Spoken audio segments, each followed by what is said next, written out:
Čauky hauky, ja som Kira a toto je Dunčo's vlog.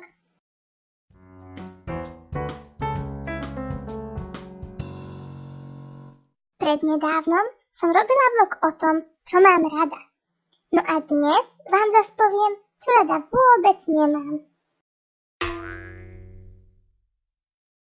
Asi jednou z najhorších vecí, ktoré môžete psovi urobiť, je okúpať ho. Jedna vec je trochu sa v lete schladiť v jazere, no a niečo úplne iné je strčiť psa do tej bielej šmiklavej veci a namokriť mu kožuch tou prskajúcou hadicou.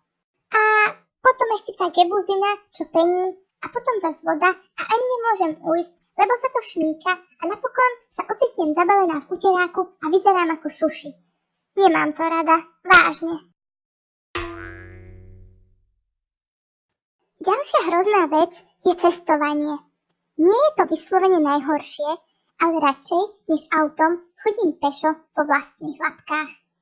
Navyše, v aute mi nebýva moc dobre. Ach nie, budem grckať a potom to zjem.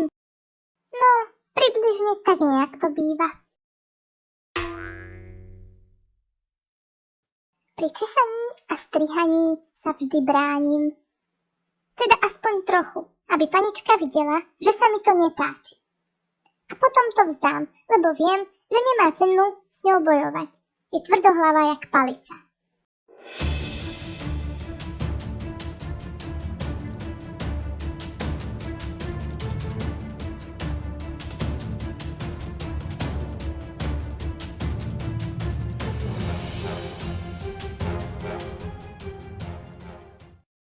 Áno, ja viem, že som sa tam moc nebránila, ale nechcela som na videu vyzerať ako netýkavka.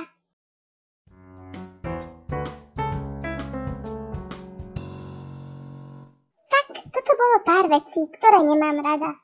Myslím, že by toho bolo aj viac, ale nechcem sa iba sťažovať.